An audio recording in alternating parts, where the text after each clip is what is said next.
आज हम human resource planning के मीनिंग और ऑब्जेक्टिव्स इस वीडियो में देखने वाले हैं।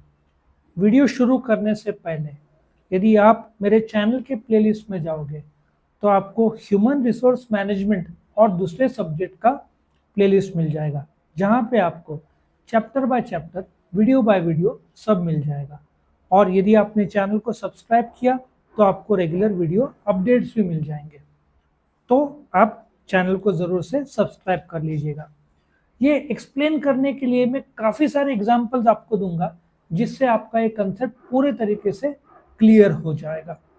नाउ ह्यूमन रिसोर्स प्लानिंग, सबसे पहले तो इफ आप 20-30 साल पहले चले जाओ, 25 साल पहले, तो human resource planning word use होता ही नहीं था। वर्ड यूज होता था मैन पावर प्लानिंग। क्या वर्ड यूज होता था? Man power planning. लेकिन आजकल मैन पावर प्लानिंग वर्ड नहीं यूज होता है। आजकल हर जगह पे क्या वर्ड यूज होता है? Human resource planning. Now let us take one example. मैं आपको बहुत सारे एग्जांपल दूंगा जिससे कंसेप्ट क्लियर होगा। आईफोन, इंडिया में 30,000 के ऊपर आईफोन बनते हैं एवरी डे, एवरी डे। और यहां से एक्सपोर्ट होते हैं, अमेरिका और दूसरे देश में जाते हैं। आज आपको iPhone 16 pro max, pro max तो नहीं बनता है इंडिया में, बट 16 बनता है। वो आपको इंडिया में मिलेगा 1.5 लाख में, वही अमेरिका में आपको 1 लाख में मिलेगा। 50,000 वहां पे सस्ता है। बट वो टॉपिक है नहीं हमारा। मैंने आईफोन का क्यों एग्जांपल दिया?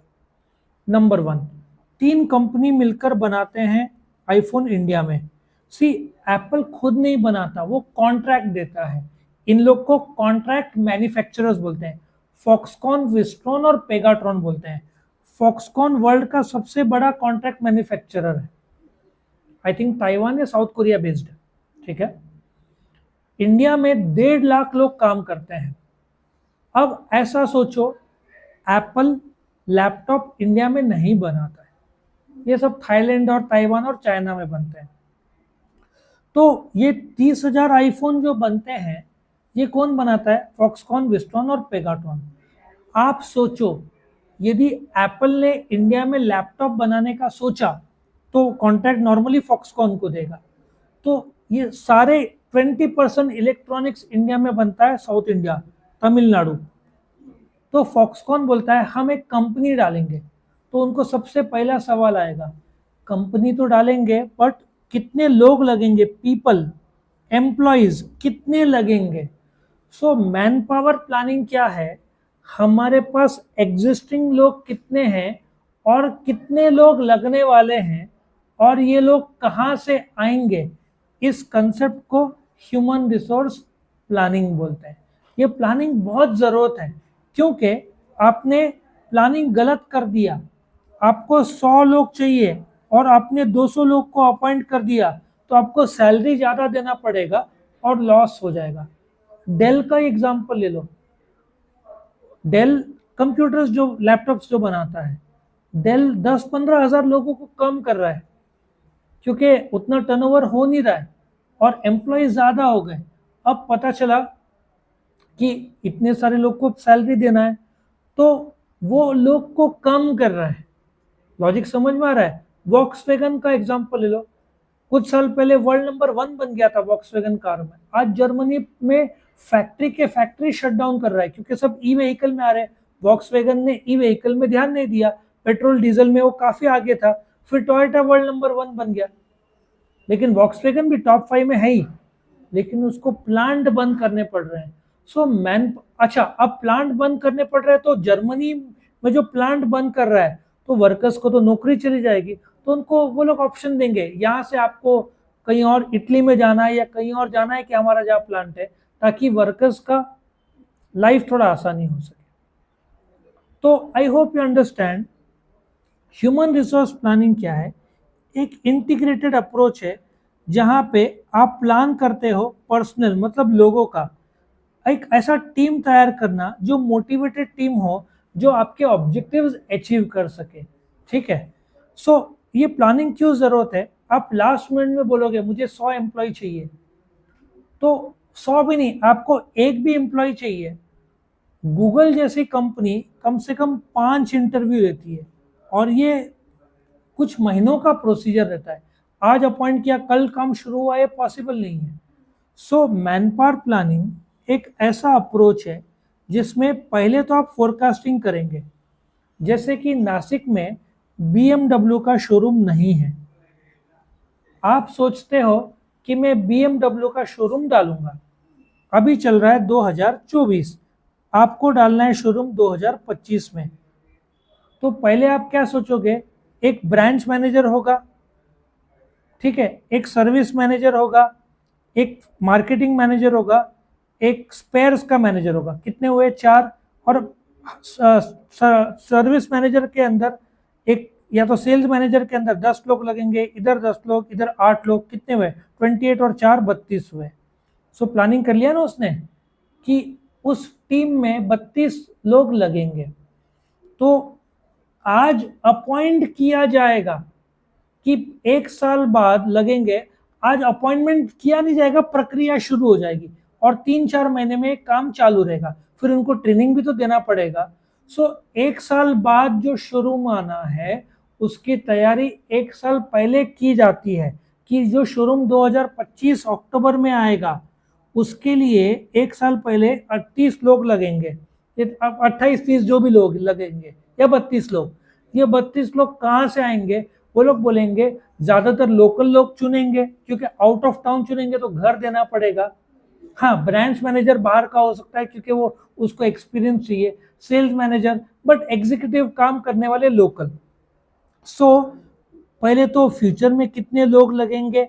अच्छा, BMW का जो शोरूम है एक औरंगाबाद में भी, ये सोचो तो औरंगाबाद वाला ही नासिक में आना चाहता है, तो औरंगाबाद में 4 लोग एक्स्ट्रा है, तो वो 4 लोग को नासिक में शिफ्ट करेगा, तो अभी 32 के बजाय रिक्वायरमेंट हो जाएगा 28, 4 आ गए ना नासिक में। सो आपको future manpower requirement check करना है, फिलहाल कितने लोग हैं, कितने लोग एक्स्ट्रा लगेंगे, और उसका सिलेक्शन ट्रेनिंग कहाँ से होगा, इसको मैन पावर प्लानिंग बोलते हैं। आज आपके पास कितने लोग हैं, भविष्य, आज आपके पास 50 लोग हैं, भविष्य में लोग लगेंगे 80, कितने एक्स्ट्रा लगेंगे, 30। ये 30 लोग कहाँ से आएंगे, ये पूरा planning aspect is called man power planning. ये HR डिपार्टमेंट करता है, वो सबसे इनपुट लेगा, प्रोडक्शन और मार्केटिंग और फिनेंस और रिसर्च, इन सबसे इनपुट लेगा, और फिर अकॉर्डिंगली इनपुट कैसे लेगा, जॉब डिस्क्रिप्शन, जॉब क्या है, उसका स्पेसिफिकेशन, क्या क्वालिफिकेशन चाहिए, क्या स्किल चाहिए, क्योंकि इंटरव्यू की प्रक्रिया ही कुछ महीने ले लेगी। अब ऑब्जेक्टिव्स क्या है, एक कॉमन सेंस से बता सकते हो क्या क्या ऑब्जेक्टिव्स होगा इसका। पहला तो फोकसिंग ऑन एरिया जहां पे ह्यूमन रिसोर्स इज कंसर्न, ठीक है ना। या मैं पहले बता दूं कि आपको फ्यूचर जॉब रिक्वायरमेंट कितने हैं, उनका क्वालिफाइड होने चाहिए लोग, आपके पास अवेलेबल कितने लोग हैं, आप वो जगह कैसे भर सकते हैं, पर्सपेक्टिव आप देखोगे, कैसे आपको बायोडाटाज आएंगे, न्यूज़पेपर में ऐड दोगे, टीवी में दोगे, प्लेसमेंट एजेंसीज के पास जाओगे, कॉलेज में जाओगे, वो आप ढूंढोगे, फिर रिक्रूटमेंट पॉलिसी आप देखोगे कि लोकल कितने चाहिए, इंडिया नासिक के बाहर कितने चाहिए, और सबसे बेस्ट लेबर कॉस्ट कम कैसे किया जाए, क्योंकि आप आउट ऑफ टाउन के लोग, कैसे होता है, आप सबसे पहले लोगों को बोलोगे सेल्स एग्जीक्यूटिव के लिए आपकी खुद की 2 व्हीलर होनी चाहिए, क्योंकि कंपनी उनको देगी तो खरीदने का खर्चा आ जाएगा। फिर आप लोकल होने चाहिए तो आपका घर होगा, नहीं तो बाहर के लोग आएंगे तो उनको घर देना पड़ेगा, तो कॉस्ट बढ़ता है ना कंपनी का। सो खुद का घर चाहिए, खुद का घर मतलब आप भले ही भाड़े के घर पे रहो, बट लोकल आप चाहिए आदमी, आपकी 2 व्हीलर चाहिए, तो कंपनी को उस आदमी को घर देने की जरूरत नहीं है, 2 व्हीलर देने की। एक बात बताओ, स्विगी जोमेटो वाले क्या बोलेंगे, आपकी खुद की 2 व्हीलर होनी चाहिए, हम आपको बैग देंगे, हेलमेट देंगे, बाकी आपका गाड़ी आपकी होनी चाहिए, ठीक है।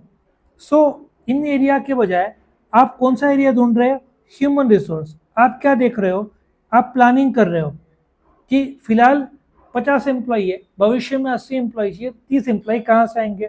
दूसरा, आप सही समय पे, अभी चल रहा है अक्टूबर 2024, कंपनी बोलती है हमको दिसंबर में 10 लोग लगेंगे, तो आपके पास 2 महीना है, जल्दबाजी में आप इंटरव्यू लोगे तो आपको राइट कैंडिडेट नहीं मिलेंगे। आप न्यूज़पेपर में ऐड देंगे, 15 दिन का टाइम देंगे, 15 दिन में लोगों को भी मौका देंगे अप्लाई करने के लिए, फिर इंटरव्यू शुरू होंगे 25 दिन बाद, फिर उनका सेकेंड इंटरव्यू ये सब होगा, पूरे मिलाकर 2 महीने की प्रक्रिया। आज पता चला तो आज आ गया दिसंबर और कंपनी बोलती है 10 एम्प्लॉय चाहिए, तो आपको फटाफट जो मिलता है भर दोगे। वो टैलेंटेड रहे नहीं रहे इसमें गड़बड़ी हो सकता है, गलत एम्प्लॉय आ गए तो डिफेक्टिव प्रोडक्ट बनाएंगे, कंपनी का कॉस्ट खराब होता है। लॉजिक समझ में आ रहा है? एक डोमिनोज जैसा यदि खुलता है तो 20 से 50 लोग का 20 लोग तो कम से कम को जॉब मिल जाता है। और वो लोग क्या चुनेंगे? लोकल लोग चुनेंगे। पुणे में डोमिनोज चाहिए तो मुंबई के लोग जाएंगे, तो उनको सब देना पड़ेगा ना, घर का भाड़ा वो सब। तो वो लोग क्या बोलेंगे? पुणे में डोमिनोज तो हमको पुणे के 20 लोग चाहिए, उतना कॉस्ट बचता है। फिर to control over the cost, cost कैसे बचाएंगे? मैंने आपको ऑलरेडी बता दिया। गाड़ी आपकी होनी चाहिए, घर लोकल आपका होना चाहिए, ताकि हमको आपको घर का भाड़ा या तो हाँ हम आपको पेट्रोल का पैसा देंगे, भाड़े का चलो 8-10 हजार हम आपको एक्स्ट्रा दे देंगे, लेकिन पूरा घर हमको देने की जरूरत नहीं है। फिर जैसे ही आपने अपॉइंट किया उनका ट्रेनिंग और डेवलपमेंट। अच्छा, BMW का शोरूम आएगा तो ब्रांच मैनेजर का ट्रेनिंग अलग होगा, सेल्स मैनेजर का ट्रेनिंग सेल्स से संबंधित होगा, टेक्निकल मैनेजर जो सर्विस मैनेजर है उसका ट्रेनिंग अलग होगा, स्पेयर्स मैनेजर का ट्रेनिंग होगा, इन लोग को लोगों को कैसे संभालना है वो होगा ट्रेनिंग। फिर एग्जीक्यूटिव्स का ट्रेनिंग थोड़ा टेक्निकल होगा, प्रोडक्ट के रिलेटेड। सो ट्रेनिंग के 3 लेवल्स होंगे, एक ब्रांच मैनेजर का, ठीक है, एक सेल्स मैनेजर का और एग्जीक्यूटिव्स का। तीनों का ट्रेनिंग के मॉड्यूल्स अलग होंगे, स्टाइल अलग होगा। तो ये ट्रेनिंग पहले से देना पड़ेगा ना। आज आप जॉब में आए फिर ट्रेनिंग दो, उसके बजाय आपका जॉब 1 महीने बाद शुरू होगा, आपका अपॉइंटमेंट आज कर दिया, 1 महीना ट्रेनिंग दिया, सो जब आपका जॉब शुरू होगा आप ट्रेंड और तैयार होंगे। और लास्ट में changes, for example HDFC bank का एक एम्प्लॉय नासिक में, उसको धुलिया भेजना है, अब वो बोल रहा है मैं नहीं भेजाऊंगा, तो कंपनी बोलती है देख तेरा पगार 40,000 है, हम तेरे को 50,000 देंगे, तो क्या वो जाएगा? चांसेस है जाने का, प्लस तेरे को घर का रहने का हम 8,000 ऊपर करेंगे। तो कोई भी एम्प्लॉय बॉम्बे का नासिक में आएगा नहीं। बॉम्बे का सपोजली मैनेजर का पगार 60,000 है, वो बोलेगा मैं नासिक में नहीं आऊंगा, तो कंपनी बोलती है हम तेरे को 80,000 देंगे। वो बोलेगा बॉम्बे में खर्चा ज्यादा है, नासिक में कम है, तो सेविंग ज्यादा होगा, तो वो तुरंत आ जाएगा। तो ये चेंजेस जो हो रहा है, तो एम्प्लॉय को पहले से बेनिफिट्स देके, या तो अच्छा कुछ कंपनी बोलेगी, अब बड़ी कंपनी है, वो बोलेगी इधर से तुझे उधर जाना है, वो बोलता है मैं मुझे मुश्किल होगा, तो कंपनी बोलती है रेजिग्नेशन दे दे, उसका पगार है 1.5 लाख रुपया, वो बोलेगा ठीक है जाता हूँ। वो थोड़ी 1.5 लाख का पगार छोड़ेगा। साम दाम दंड भेद, ये जो चेंज होने वाला है कंपनी में, एम्प्लॉयज नए, तो कंपनी एक्स्ट्रा सैलरी देकर या बोलती है तू छोड़ दे, हम दूसरा, प्रेम से पैसा बढ़ाकर या रेजिग्नेशन देके, बट कंपनी को सही टाइम में सही लोग मिलने चाहिए। आप समझ में आया? तो ये क्वेश्चन था ह्यूमन रिसोर्स मैनेजमेंट का मीनिंग और ऑब्जेक्टिव्स। आपको वीडियो पसंद आया तो लाइक करना, फ्रेंड्स के साथ शेयर करना, चैनल को सब्सक्राइब करना। आप प्लेलिस्ट में जाकर इस HRM में ढूंढोगे तो आपको बहुत सारे वीडियोस मिल जाएंगे, और जो आने वाले वीडियोस है प्रोसेस और एडवांटेजेस लिमिटेशन, आप चैनल को सब्सक्राइब कीजिए ताकि आपको रेगुलर अपडेट्स मिल सके। Thank you for watching.